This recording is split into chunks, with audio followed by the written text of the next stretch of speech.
ఓం శ్రీకృష్ణ పరబ్రహ్మణే నమః. అందరికీ నమస్కారం. రేపే మార్గశిర శుద్ధ ఏకాదశి. రేపటి రోజున మనం గీతా జయంతి జరుపుకుంటాం కదండి. మరి జయంతి అంటే పుట్టినరోజు. మరి గీత అంటే ఎవరండి? గీత అంటే ఏమన్నా అమ్మాయా లేదా ఏమన్నా దేవత? కాదండి. గీత అంటే ఇక్కడ భగవద్గీత అన్నమాట. రేపటి రోజున భగవద్గీత జయంతి. మనందరం కూడా ఈ గీతా జయంతి అనేది జరుపుకుంటాము.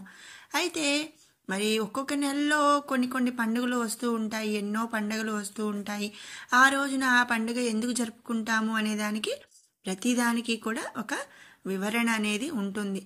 అలాగే మరి మార్గశిర శుద్ధ ఏకాదశి రోజున గీతా జయంతి ఎందుకు జరుపుకుంటాము అనే విషయాన్ని మనం ఇప్పుడు ఈ వీడియోలో తెలుసుకుందాము. మనందరం కూడా మార్గశిర శుద్ధ ఏకాదశి రోజు గీతా జయంతి కాబట్టి ఆ రోజు మరి శ్రీకృష్ణ మందిరాలు కానీ లేదా వైష్ణవాలయాలు దర్శించటం, భగవద్గీత చదవటం ఇలాంటివన్నీ మనం చేస్తూ ఉంటాము. కానీ ఈరోజు గీతా జయంతి ఎందుకు జరుపుకుంటాము అనే విషయం చాలా తక్కువ మందికి తెలిసి ఉండొచ్చు. అలాంటి ముఖ్యమైన విషయం అంటే మనము ప్రతిదీ కూడా మూలం నుంచి తెలుసుకుంటే మనకు ఎంతో మంచి విషయాలు అనేవి తెలుస్తాయి. కాబట్టి ఈ వీడియోలో ఆ విషయాన్ని మనం ఇప్పుడు తెలుసుకుందాం. భగవద్గీత అంటే తెలియని వాళ్ళు ఎవరైనా ఉన్నారా అండి? ఎవ్వరూ కూడా లేరనమాట. ప్రపంచంలో దాదాపు 100కు పైగా భాషల్లో మరి భగవద్గీతని అనువదించి అందరూ కూడా అనుసరిస్తున్న ఒక పవిత్ర గ్రంథం ఈ భగవద్గీత. ఇది కేవలం హిందువులకే కాదండి, సర్వ మానవాళికి కూడా నేటికి ఎప్పటికీ కూడా కొత్తగా ఉండే ఒక మార్గదర్శి. మనందరము చూస్తే మనకు ఏదైనా ఒక సమస్య వచ్చినప్పుడు భగవద్గీతలో మన సమస్యకు పరిష్కారం ఉంటుంది అని చెప్పి మన పెద్దవాళ్ళు చెప్తూ ఉంటారు. మనం ప్రతి ఒక్క 18 అధ్యాయాల్లో కూడా ఎన్నో విషయాలను మనం మన జీవితానికి సంబంధించిన విషయాలను తెలుసుకోవచ్చు అన్నమాట. ఎవరు ఏ కోణంలో చూసినా సరే దానిలో వారి సమస్యలకు పరిష్కారం చూపిస్తూ ప్రపంచం మొత్తం కూడా అనుసరించబడుతున్నటువంటి ఒక పవిత్రమైన గ్రంథం భగవద్గీత మాత్రమే.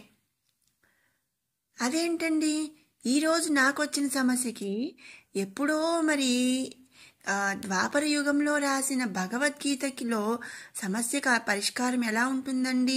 ఫలానా అమ్మాయికి ఫలానా పరిష్కారము, ఫలానా సమస్య వచ్చింది, దానికి పరిష్కారం అని చెప్తారా? లేదండి. ఇప్పటి మన సమస్యలకి అసలు ఒక సమస్య, ఆ సమస్యకి ఎలాంటి మార్గదర్శకత్వం కావాలి, ఎలాంటి పరిష్కారం కావాలి అనేది అందులో మనకి తెలుస్తుందన్నమాట. విష్ణుమూర్తి దశావతారాల్లో పరిపూర్ణ అవతారమైనది శ్రీకృష్ణుడి అవతారం. ఈ శ్రీకృష్ణుడు మరి అర్జునుడికి ఉపదేశించాడనమాట ఈ భగవద్గీత. కురుక్షేత్ర సంగ్రామం మనకు తెలుసు కదండి. మరి కురుక్షేత్ర సంగ్రామం ఎవరెవరికి జరిగిందండి? దాయాదులకి అంటే అన్నదమ్ముల పిల్లలకి జరిగిందనమాట. ఆ యుద్ధంలో బంధువులను, గురువు, స్నేహితులను చూసిన అర్జునుడు వారితో యుద్ధం చేయడానికి మనసు అంగీకరించలేదనమాట.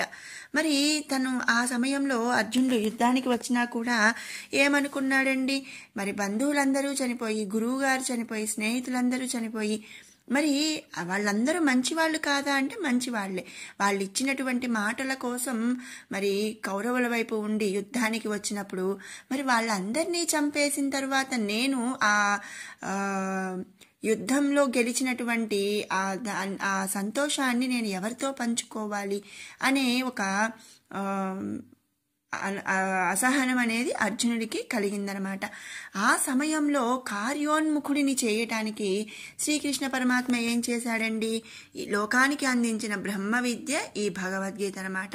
అటు అర్జునుడికి ఉపదేశిస్తున్నాడు, ఆ అర్జునుడికి ఉపదేశిస్తూ మనకి కూడా అందులో మరి బ్రహ్మ విద్యను అందించాడనమాట శ్రీకృష్ణ పరమాత్ముడు. దీనిని మార్గశిర శుద్ధ ఏకాదశి రోజున భగవానుడు అర్జునుడికి చెప్పాడు అని నమ్మకం అన్నమాట. అందుకే ఆ రోజున ప్రపంచవ్యాప్తంగా గీతా జయంతిని జరుపుకుంటారు. ఆ రోజే భగవద్గీత మరి ఉపదేశించారనమాట. ఆ రోజే పుట్టింది కాబట్టి మనం ఆ రోజు గీతా జయంతిని జరుపుకుంటున్నాము. భగవద్గీత సాక్షాత్తు భగవానుడి నోటి నుంచి వచ్చింది కాబట్టి దానికి అంతటి ప్రథమ స్థానం. ఎలాంటి సందేహానికి తావు లేకుండా పరమ ప్రామాణికమైన మానవ జాతికి దివ్య మార్గాన్ని చూపే ఒక పవిత్ర గ్రంథం ఈ భగవద్గీత అన్నమాట. మనం చూస్తే ఇప్పుడు హిందూసు భగవద్గీత తప్పక నేర్చుకోవాలి, పిల్లలకి కూడా నేర్పించాలి అని మనం చెప్పుకుంటూ ఉంటున్నాము. గీత అర్థం ఏంటండి? గీకారం త్యాగ రూపం అన్నమాట. యాత్ తకారం తత్వబోధకం. గీత అంటే వాక్యమిదం తత్వం జ్ఞేయం సర్వముముక్షుభిః. అక్షరం తత్వాన్ని అంటే ఆత్మస్వరూపాన్ని ఉపదేశిస్తుంది ఈ భగవద్గీత. గీత అనే 2 శబ్దాలకు అర్థం ఇది అని చెప్పి ముముక్షువులు తెలుసుకోవాలని పండితులు పేర్కొంటున్నారు. త్యాగము అనే శబ్దానికి నిష్కామయోగమైన కర్మఫల త్యాగమని లేక సర్వసంగ పరిత్యాగమని కూడా అర్థం ఉందన్నమాట. అలాగే తత్వబోధన ఆత్మసాక్షాత్కారమని, బంధం నుంచి విముక్తి పొందటం అనే 2 అర్థాలు వస్తాయి. ఈ పరమ రహస్యాన్నే గీతాశాస్త్రం ఉపదేశిస్తుంది. అలాంటి పరమ పావనమైనటువంటి గీత భగవానుని నోటి నుంచి వెలువడిన మహాపుణ్య దినం ఎప్పుడండి? మార్గశిర శుద్ధ ఏకాదశి. నేడు ఈ పవిత్ర గ్రంథాన్ని సృజించినా సరే మహాపుణ్యం దక్కుతుంది. ఇక దీన్ని పఠనం అంటే చదవటం అనేది ఆ ప్రభావాన్ని వర్ణింప సాధ్యం కాదు. మానవాళి సర్వ సమస్యలకు కూడా పరిష్కారాన్ని సూచించే గ్రంథమే ఈ భగవద్గీత. సర్వోపనిషదో గావో దోగ్ధా గోపాననందనః పార్థో వత్స సుధీర్భోక్తా దుగ్ధం గీతామృతం మహత్. అంటే ఏంటి? ఉపనిషత్తులు సర్వోపనిషదు అంటే సర్వ ప్లస్ ఉపనిషత్. సర్వ ఉపనిషత్తులను ఒక గావో అంటే ఆవుగా, దోగ్ధ గోపాననందన అర్జునుడిని ఒక దూడగా మలచిన కృష్ణుడు తాను గోపాననందన అంటే గోపాలకుడిగా వ్యవహరించాడు. ఇక్కడ ఈ శ్లోకంలో అర్జునుడనే దూడను ఆవు దగ్గర పాలు తాగడానికి విడిచిపెట్టి ఒక పక్క పార్థుడికి అందిస్తూనే మరోవైపు ఏం చేశాడండి? లోకానికి పాలను అంటే ఉపనిషత్ సారమైనటువంటి భగవద్గీతను అందించాడు శ్రీకృష్ణ పరమాత్ముడు. అందుకే గీత సకల ఉపనిషత్ల సారం అని చెప్పి మనకు పురాణాలు చెప్తున్నాయి. ఇక ఆధ్యాత్మికవాదులకైతే ఇదొక ప్రామాణిక గ్రంథం. ఉపనిషత్ రహస్యాలను అత్యంత సులువుగా గ్రహించే శ్రీకృష్ణుడు ప్రపంచానికి దీన్ని బోధించాడనమాట. ఇందులో మనం చూస్తే దాయాదుల గొడవలు ఉన్నాయి, మరి స్నేహితులు, పెద్దలు, మరి ఎన్నెన్నో విషయాలు ఈ భగవద్గీతలో మనం చూస్తున్నాము. మరి భక్తి యోగమని, అర్జున విషాద యోగమని ఇలా అన్ని రకాలుగా కూడా ఇందులో ఉన్నాయి.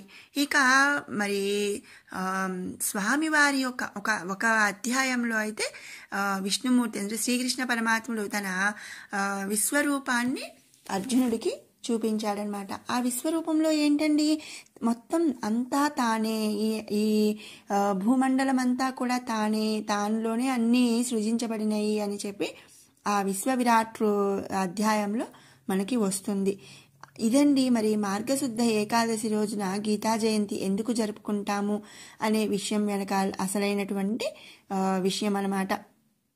ఇంతేకాకుండా మరి రేపటి రోజున మనం గీతా జయంతి సందర్భంగా భగవద్గీత పారాయణం కూడా నేను చేద్దామనుకుంటున్నానండి. ఇంట్రెస్ట్ ఉన్న వాళ్ళైతే చక్కగా మరి జాయిన్ అవ్వచ్చు. భగవద్గీతను చదవగలిగిన వాళ్ళు చదవండి, ఒకవేళ చదవలేనటువంటి వాళ్ళు విని అయినా సరే ఆ మరి విషయాన్ని తెలుసుకోవాలి అని చెప్పి ఆశిస్తున్నాను అనమాట. మరి మీకు ఈ వీడియో నచ్చినట్టయితే లైక్ చేయండి, షేర్ చేయండి. అలాగే ఇలాంటి ఎన్నో మంచి విషయాల కోసం మన షడ్రుచులు బై కిరణ్ ఛానల్ని సబ్స్క్రైబ్ చేసుకోండి. Thanks for watching. మరొక మంచి వీడియోతో మళ్ళీ కలుసుకుందాం.